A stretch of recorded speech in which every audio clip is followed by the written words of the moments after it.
Hello friends, मैं कालका IAS Bhopal से आप सभी का स्वागत करती हूँ। आज हम इंग्लिश के 5वें पार्ट को करेंगे। जैसा कि आपने देखा है कि इंग्लिश के हम 4 पार्ट अच्छे से कर चुके हैं, जिसमें हमने प्रेजेंट इंडेफिनिट और प्रेजेंट कंटिन्यूअस के बारे में पढ़ा था। तो ये जो इंग्लिश से करवाई जा रही है, ये आपके SSC exam, bank exam, SI exam और जितने भी एग्जाम्स हैं फूड इंस्पेक्टर जिनमें इंग्लिश आती है, सबके लिए काफी इंपोर्टेंट है। तो इसके लिए आपको प्रॉपर एक नोट्स बनाने हैं और उन्हें रेगुलर रिवाइज करना है, जिससे आपका इंग्लिश अच्छे से कवर हो जाएगा। अगर आप इसे फॉलो करते हो इन रूल्स को, तो डैम श्योर आपकी इंग्लिश में ग्रामर वाले पोर्शन में जो एरर फाइंडिंग्स वगैरह आती है, फिल द ब्लैंक्स आते हैं, इनमें एनी हाउ आपके 25 आउट ऑफ 30 जो भी आपका टारगेट है, इतने नंबर्स तो आएंगे ही आएंगे। बस आपको जरूरी है कि इसे आप रेगुलर बेसिस पे फॉलो करो। अगर आप फुल मार्क्स लाने का सोच रहे हैं, तो मैंने आपको पहले भी बताया हुआ है कि जब भी आप फुल मार्क्स लाने का सोच रहे हैं तो आपको परफेक्शन पे ध्यान देना होता है। परफेक्शन मतलब परफेक्शन, आपको सिर्फ अच्छे से तैयारी करनी है और परफेक्शन लेके आना है। चलिए, तो आज हम स्टार्ट करते हैं अपने पार्ट 5 को। पार्ट 5 कालका आईएएस भोपाल की तरफ से पार्ट 5, जिसमें हम बात करेंगे प्रेजेंट कंटिन्यूअस का।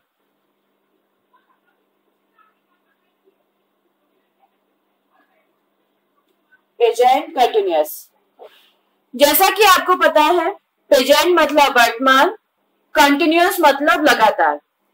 तो ऐसी सारी घटनाएं जो वर्तमान में लगातार हो, वह सारी घटनाएं किसमें आती हैं? प्रेजेंट कंटिन्यूअस में। तो हमने लास्ट टाइम किया था कि इसकी पहचान हम कैसे कर सकते हैं, जो कि हमारे लिए इसका हेल्प किससे करती है? वर्ब से, इज, आर, एम, और कंटिन्यूअस हम किससे बता सकते हैं? आईएनजी से, V1 प्लस आईएनजी। V1 मतलब वर्ब की फर्स्ट फॉर्म प्लस आईएनजी। तो इसके द्वारा हमें प्रेजेंट कंटिन्यूअस टेंस में पहचान कर सकते हैं। तो ये हम पहले बता चुके हैं कि एज किसके साथ प्रयोग होता है, आर किसके साथ प्रयोग होता है, एम किसके साथ प्रयोग होता है, आईएनजी।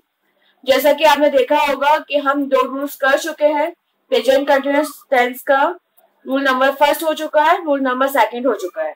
तो आज हम करेंगे rule number third. Rule number third, rule number third क्या है? रूल नंबर थर्ड है कि ऐसी सारी की सारी घटनाएं जो नियरेस्ट फ्यूचर में होने वाली हो, नियरेस्ट मतलब अपकमिंग, आने वाला समय, और जो फिक्स हो, जो ऐसी सारी घटनाएं, ऐसी सारी घटनाएं जो फ्यूचर में, नियरेस्ट मतलब अपकमिंग, जो भविष्य में होने वाली हो और फिक्स हो। आपको थोड़ा सा समझ में नहीं आया होगा कि ये कैसे हो सकता है। देखो, सिंपल है। जैसे आप इंटरव्यू के लिए जाते हो, तो आप क्या कहते हो? मैं इंटरव्यू देने जा रहा हूं, भले ही वो कब हो, अगले महीने हो, ये तो बोलते हो हम इंटरव्यू देने जा रहे हैं। जैसे हमारी अभी मेरी फैमिली मेंबर है, बाहर जा रही है, वैष्णो देवी के लिए जा रही है, तो क्या बोल रहे हैं सभी लोग? हम तो वैष्णो देवी जा रहे हैं। क्यों? अभी तो नहीं जा रहे, अगले महीने जा रहे हैं, जुलाई मंथ में जा रहे हैं, फिर भी अभी से हम तो जा रहे हैं। तो ये जा रहे वर्ड यूज किया ना, क्यों किया है? क्योंकि ये क्या है? फ्यूचर में होने वाला है और फिक्स है। सब कुछ फिक्स हो चुका है, टिकट आ चुके हैं, सब कुछ फिक्स है, पूरी प्लानिंग हो चुकी है, कब कहाँ जाना है, कैसे स्टे करना है, सब कुछ है। तो इसके लिए हमने क्या यूज किया? जा रहे हैं सब। इंटरव्यू क्या है? फिक्स है। जैसे आप इनविटेशन कार्ड देते हो, जैसे कोई है, मतलब मेरा एक स्टूडेंट था जिसने मुझे इनविटेशन कार्ड दिया और मुझे बोला कि मैम आपको इस इनविटेशन कार्ड में जरूर आना है, मैं आपको इनवाइट कर रहा हूँ। अब डेफिनेटली जब उसने मुझे इनविटेशन कार्ड दिया तो उसने क्या बोलेगा? मैं आपको इनवाइट कर रहा हूँ, राइट? मैं आपको इनवाइट कर रहा हूँ। जबकि उसकी शादी कब है? Might be after 2 months, might be 1 महीने बाद, ऑलमोस्ट 1 महीने बाद तो होती है, पर वो क्या है? फिक्स है, कार्ड भी आ चुके हैं। तो उसने मुझे क्या बोला? मैं आपको इनवाइट कर रहा हूँ। अगर वो शादी फिक्स ना हुई होती तो क्या बोलता कि मैम मैं आपको अपनी सिस्टर की शादी में इनवाइट करूंगा। तब उसने क्या शब्द यूज किया, करूंगा, इनवाइट करूंगा। और अभी क्या शब्द यूज किया जा रहा है, इनवाइट कर रहा हूं, मैं आपको अपनी बहन की शादी के लिए इनवाइट कर रहा हूं। तो ये सब चीजें क्या होती है, क्योंकि ये नियरेस्ट फ्यूचर में होने वाली होती है, फिक्स होती है, तो उस केस में हम किसका यूज करते हैं, प्रेजेंट कंटिन्यूअस टेंस का। जैसे मैं अपने बर्थडे पार्टी के लिए आपको इनवाइट कर रहा हूँ, बोलते ना मैं अपने बर्थडे पार्टी के लिए इनवाइट कर रहा हूँ, मैं डिनर के लिए इनवाइट कर रहा हूँ। जबकि सब क्या होने वाले होते हैं, फ्यूचर में होने वाले होते हैं, तब भी हम क्या यूज करते हैं, रहा हूँ, रही हूँ, रहे हूँ। तो ऐसी सारी घटनाएं जो भविष्य में होने वाली हो और फिक्स हो, और नॉर्मली किसके साथ बताया जाए इन्हें, next month, next year, next week, इन सब के साथ डिनोट किया जाए। तो इन सब में क्या यूज किया जाएगा, जी हाँ, प्रेजेंट कंटिन्यूअस टेंस। जैसे I am inviting you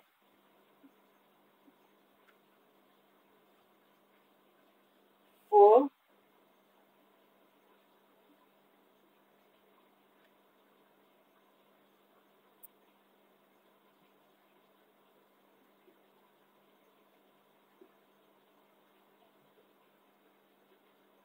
I am inviting you for dinner next day. तो ये सारी चीजें जो आपकी फिक्स होती है, जिनमें आपका फिक्स के बारे में बात की जाती है, उन सब में हम किसका यूज करेंगे, प्रेजेंट कंटिन्यूअस टेंस का। होप तो समझ में आया होगा। Rule number 3। ओके, कालका आईएएस भोपाल के बारे में आप सभी को पता ही है। ये कोचिंग भोपाल में है, जहां पर आईएएस, पीएससी, एसआई एंड और भी कॉम्पिटिशन एग्जाम की तैयारी करवाई जा रही है। तो जो भोपाल में रहते हैं, आसपास रहते हैं, वो यहाँ पे आके कंसल्ट कर सकते हैं और प्रॉपर कैरियर गाइडेंस ले सकते हैं। अभी जो सबसे बड़ी प्रॉब्लम आती है वो आती है 12th वालों के साथ। जो 12th में होते हैं बच्चे, करें क्या एग्जैक्टली, कहाँ जाएं आफ्टर 12th, इंजीनियरिंग करें, एमबीए करें, नॉर्मल ग्रेजुएशन करें, देन उसके बाद कैसे तैयारी करें। अगर जिनका गवर्नमेंट फोकस होता है, गवर्नमेंट जॉब में जाना है, तो उन्हें कैसे तैयारी करना होता है। आईएएस के लिए तो फाउंडेशन कोर्स है, एंड अपार्ट ऑफ आईएएस, तो मैं उन्हें सजेशन देना चाहूंगी कि आप अभी से तैयारी शुरू कर सकते हैं, जो आफ्टर 12th हो सकते हैं। अगर जिन्होंने आईएएस को टारगेट नहीं बनाया हुआ है, वो अभी से वीडियोज के थ्रू, बुक्स के थ्रू तैयारी शुरू कर सकते हैं। सेल्फ तैयारी कीजिए, और जिससे आपका ग्रेजुएशन में जैसे ही फाइनल ईयर कंप्लीट होता है, वैसे ही आपकी क्विकली जॉब हाथ में आ जाए, जो एक बहुत बड़ा अचीवमेंट होगा आपके लिए। गवर्नमेंट जॉब लेना, that's a very good achievement. पर उसके लिए आपको अभी से ही तैयारी शुरू करनी होगी, अभी से ही लगना होगा, तो आप इस अचीवमेंट को फर्स्ट ईयर में ही गेट कर सकते हैं। एनीवे, प्रेजेंट कंटिन्यूअस का रूल नंबर फर्स्ट क्लियर हुआ। नाउ हम मूव फॉरवर्ड होते रूल नंबर 3 की तरफ। रूल नंबर 3 क्या है, रूल नंबर 3 ये है, जो कि संबंधित है प्रेजेंट इंडेफिनिट से। मैंने आपको एक चीज बताई थी कि जो ऐसे वर्ब होती है जो जिसमें नॉर्मली इमोशंस वाले वर्ड होते हैं, इमोशंस क्योंकि वो कभी भी आ जाते हैं, कभी भी गायब हो जाते हैं, लंबे समय तक तो चलते नहीं है। तो जो इमोशंस वाले वर्ड होते हैं, उन सब के साथ हम क्या यूज करते हैं, प्रेजेंट इंडेफिनिट टेंस। क्लियर करवाया था कि जो इमोशंस वाले शब्द होते हैं, जो कभी भी कुछ भी फेज आउट, मतलब कुछ भी उनका फिक्स नहीं होता, उन सब के साथ हम प्रेजेंट कंटिन्यूअस टेंस यूज करते हैं। अब मैं यहाँ पर आपको जो बता रही हूँ, वो बता रही हूँ कि अगर उन शब्दों का मीनिंग बदल जाए, तो उस केस में हम प्रेजेंट कंटिन्यूअस टेंस यूज कर सकते हैं इमोशंस वाले शब्दों के साथ। कैसे, ओके लेट्स सी, इसे हम देखते हैं। जैसे रूल से है, इमोशन वाले शब्दों का अर्थ बदलने पर हम इसे प्रेजेंट कंटिन्यूअस में यूज कर सकते हैं। इमोशंस वाले शब्दों का अर्थ बदलने पर हम इसे प्रेजेंट कंटिन्यूअस टेंस में यूज कर सकते हैं। तो ये तो रूल्स है, इसे हम समझते हैं। मैंने ये किस सेंस में कहा क्या है, इसके लिए आपको मेरे इंग्लिश के दूसरे पार्ट्स देखने होंगे, तभी आपको क्लियर होगा कि मैंने कौन कौन से इमोशंस वाले शब्दों के बारे में बात की है, क्योंकि उसमें से बहुत अच्छे से एक्सप्लेन किया गया था इसके रिगार्डिंग। जैसे for example appear, appear appear का मतलब क्या होता है? लगना। हिंदी मीनिंग अगर आप जानो, APPEAR, प्रतीत होना। प्रतीत होना मतलब इमेजिनरी वर्ड है। जैसे आप एग्जाम हॉल में बैठते हो, जैसे जो नॉन मैथ्स बैकग्राउंड के होते हैं उनके सामने आप कोई बड़ा सा क्वेश्चन दे दो, लगता है ये क्या दे दिया, कहां से आ गया, जरा से क्वेश्चन में भले ही उसकी लाइन आंसर एक लाइन में क्यों ना हो, जरा से मैं समझने लग जाती कि ये तो बड़ा हुआ है, हम पे तो होगा ही नहीं, जरा से में उन्हें एकदम से लगने लग जाता है। ठीक है, आप एग्जाम हॉल में कर रहे होते हैं। अच्छा चलो इंग्लिश का एग्जाम्पल लेते हैं, जैसे आप लोगों के साथ कईयों के साथ हुआ होगा, जब हम इंग्लिश पेपर करने बैठते हैं, जैसे ही हमें बड़ा सा पैसेज दिखाई देता है, अनसीन पैसेज, वैसे ही हम घबरा जाते हैं, अरे इतना बड़ा, इसे तो हम बाद में देख लेंगे, अभी हम किसी दूसरे में फॉरवर्ड होते हैं। जैसे ही आपको बड़ा सा क्वेश्चन दिखाई देता है, उसे आप पढ़ने का जहमत भी नहीं उठाते हो, लगता है कि इतना बड़ा है, ये तो बड़ा टफ होगा, परंतु जब उसकी लैंग्वेज को पढ़ते हो तो समझ में आने लगता है कि अरे ये तो बहुत ईजी है। तो जो प्रतीत होना है, जो पहले हमें क्या लगा था, टफ, कठिन लगा था, तभी तो आपने उसे छोड़ा। जो हमें क्या लगा था, टफ, पर जैसे ही आपने उसे पढ़ना शुरू किया, आपको क्या लगना शुरू हो गया, बड़ा इजी सा लगने लगा। तो जो परसेप्शन आपका चेंज हो गया, टफ से इजी, वही आपका क्या कहलाता है, अपीयर। पहले आपको क्या अपीयर हुआ था, पहले कैसा प्रतीत हुआ था, पहले प्रतीत हुआ था बड़ा टफ, और अब कैसा प्रतीत हुआ, अब प्रतीत हुआ बड़ा इजी। तो ये कौन सा वर्ड हो गया आपका, इमेजिनरी वर्ड। तो इसके साथ हमें क्या यूज करना चाहिए as such, definitely present continuous, sorry present indefinite. This questions, जैसे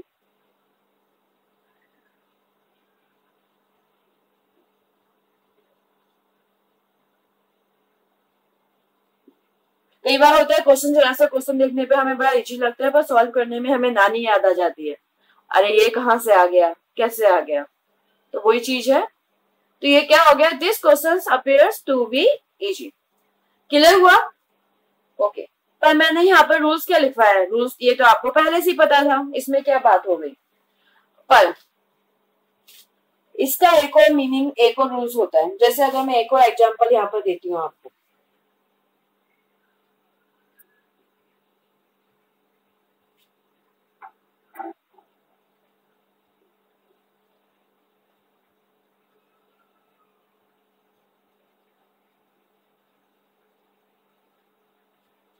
actor dash dash in front of audience, ये आपका दिया हुआ है यहाँ पर। तो अगर आप यहाँ पर जाओगे तो आपको ये समझ में आ रहा है कि यहाँ पर एक्टर मतलब वही हमारे एक्टर एक्ट्रेस होते हैं फिल्म के, ऑडियंस मतलब वही दर्शक होते हैं। तो उनके सामने अगर ये बात की जा रही है, तो इस केस में आपको ये समझ में आ रहा होगा कि यहाँ पर अपीयर का तो कोई मतलब ही नहीं है, प्रतीत होना। अब एक्टर क्या आ रहा है, ऑडियंस के सामने आ रहा है, तो उसमें प्रतीत तो नहीं होता, सामने होता, फिजिकल होता है। एक्टर का कोई इमोशन से तो कोई मतलब होता नहीं है, फिजिकल है। जैसे मैं आप लोगों के सामने आ जाऊं तो फिजिकल आ रही हूं ना मैं तो आपके सामने, एक्टर आ रहा है आपके सामने, चंद्रमा दिखाई देता है, फिजिकल दिखाई दे रहा है। तो इसमें क्या हो रहा है, अपियरिंग। अगर मैं अपियर शब्द यूज करती हूँ तो क्या हो रहा है, अपियरिंग मतलब वो फिजिकली आ रहा है। तो उस केस में हम यहाँ पर क्या यूज करेंगे, इज अपियरिंग। यहाँ जो शब्द यूज किया जाएगा, इज अपियरिंग, इज अपियरिंग। यहाँ पर जो शब्द यूज किया जाएगा, यहाँ मीनिंग चेंज हो गया। यहाँ मीनिंग क्या हो गया, फिजिकल सेंस में आ गया, जबकि ऊपर यहाँ मीनिंग दिया हुआ था किस सेंस में, आपका इमोशंस वाले सेंस में। क्योंकि आप ये नहीं बता सकती कि एग्जैक्टली वो कब किस सेकंड में टफ से इजी लगने लगा। यहाँ मीनिंग भी किस सेंस में आ गया आपका, प्रेजेंस वाले सेंस में। आपको पता है कि एक्टर कब कब सामने आ रहा है, कब नहीं आ रहा। जैसे बोलते हैं गेस्ट अपियरिंग रोल है, गेस्ट अपियरेंस रोल क्यों नहीं बोला जाता, मूवी में आता है उसका तो गेस्ट अपियरिंग रोल है, सुना है आपने।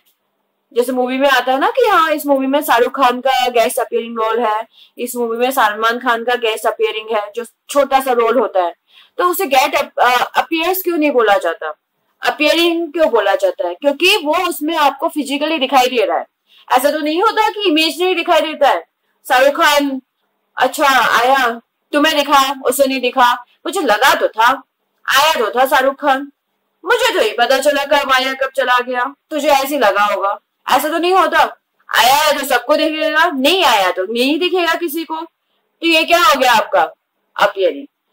तो ऐसी सारी चीजें जिनमें आप किसकी बात करते हो, फिजिकली सेंस में बात करते हो, ऐसे सारे वर्ड के साथ आपको प्रेजेंट कंटिन्यूअस बना सकते हो। अगर उनका रियल मीनिंग यूज होगा तो प्रेजेंट इंडेफिनिट यूज होगा, अगर उनका मीनिंग चेंज होकर यूज किया जाएगा तो उनका प्रेजेंट कंटिन्यूअस यूज किया जाएगा। तो ये आपको पहचानना होगा, इसे आपको ध्यान में रखना होगा कि किसके साथ क्या किया जा रहा है, किसके साथ नहीं, ये आपको हमेशा याद रखना होगा। चलिए एक दो एग्जाम्पल और देखते हैं, तो इससे हमें और थोड़ा सा हेल्प मिलेगी। जैसे एक और एग्जाम्पल है,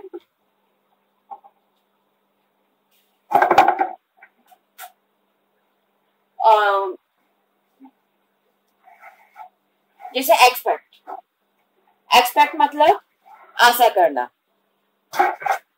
एग्जाम्पल है एक्सपेक्ट, इसका तो मीनिंग आपको सबको पता है, एग्जैक्टली इसका मीनिंग क्या होता है, आशा करना।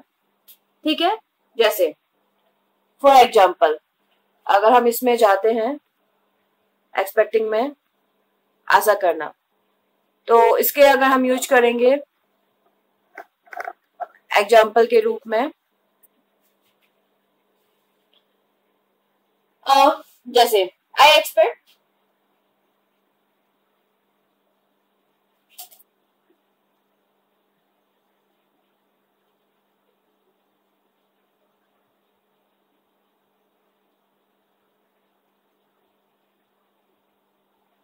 I shall get the government job.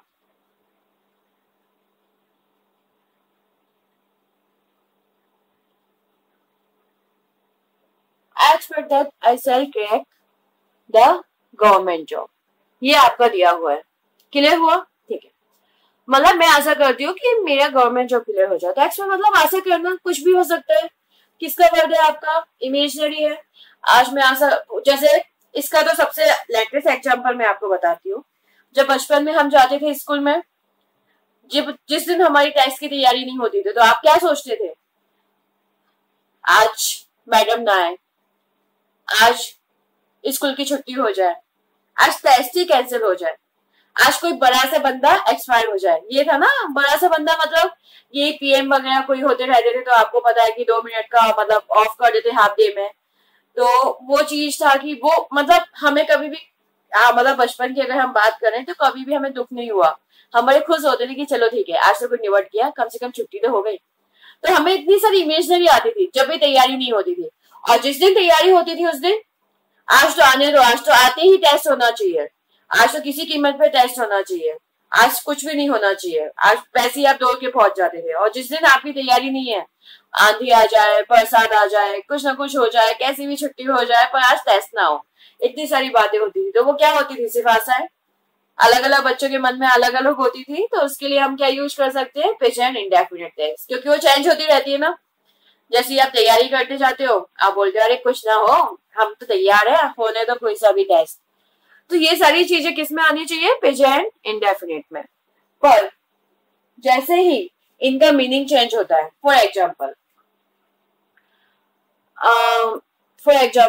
अगर मैं एक और एग्जाम्पल आपको देती हूँ, उससे आपको समझ में आ जाएगा। Meena is expecting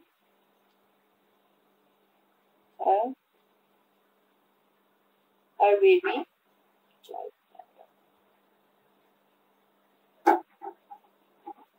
in the month of June। ये आपका एग्जाम्पल है, Meena is expecting her baby in the month of June. तो यहां से आपको समझ में आ रहा होगा कि हाँ हमने आईएनजी क्यों लगाया।